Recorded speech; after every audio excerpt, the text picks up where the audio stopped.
المرجو الانضمام إلى قناة طبخ سهل وبسيط عبر الضغط على زر الاشتراك الأحمر. إذا أردتم التوصل بجديد فيديوهاتنا فور نزولها اضغطوا على الجرس، ولا تنسوا دعمنا باللايك إذا أعجبكم الفيديو، وشكرا لكم. السلام عليكم، مرحبا بكم في قناتكم طبخ سهل وبسيط.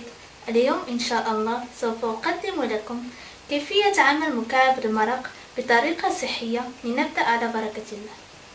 لدينا حبة من البصل وحبة من البطاطس وملعقتين كبيرتين من الكرفس وحبتين من القرع الأخضر وحبتين من الجزر وملعقة كبيرة من الملح وملعقة كبيرة من الكركم وكأس صغير ماء وزيت الزيتون.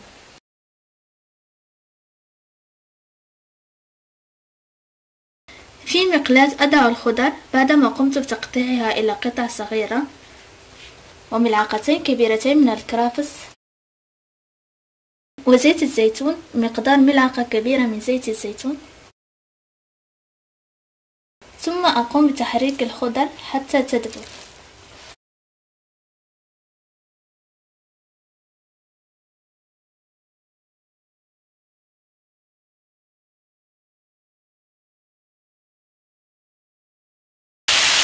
بعد أن ذبلت الخضر أضيف ملعقة كبيرة من الملح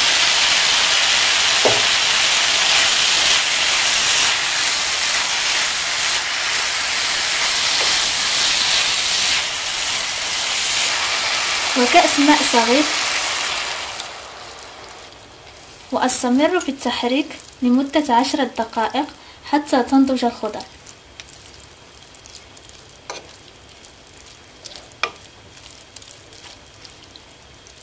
بعد نضج الخضر أتركها لتبرد، ثم أقوم بطحنها في الخلاط الكهربائي.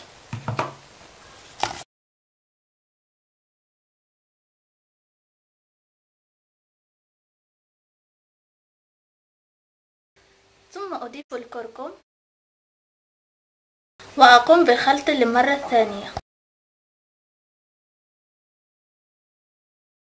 ثم أعيد خليط الخضر إلى المقلاة فوق نار متوسطة، وأقوم بالتحريك حتى يتبخر الماء نهائيا.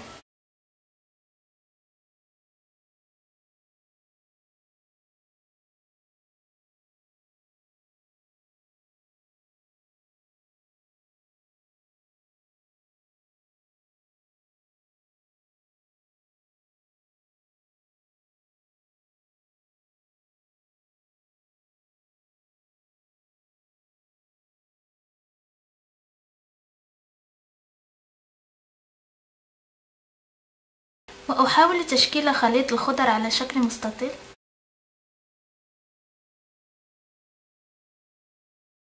بعد أن قمت بتشكيل خليط الخضار على شكل مستطيل أترك الخليط لكي يبرد، ثم أقوم بتغليفه بالبلاستيك الغذائي وأدخله إلى المجمد.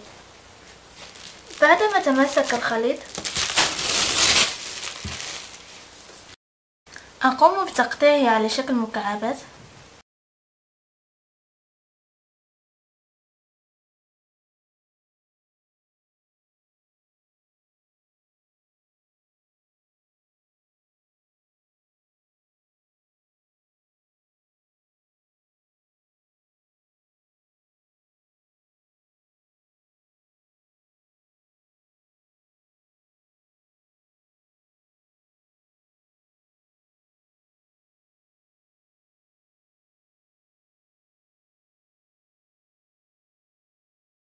أما بالنسبة لطريقة الاحتفاظ بمكعبات المرق، أخذ علبة وأضع وسطها ورق الطبخ ثم مكعبات المرق،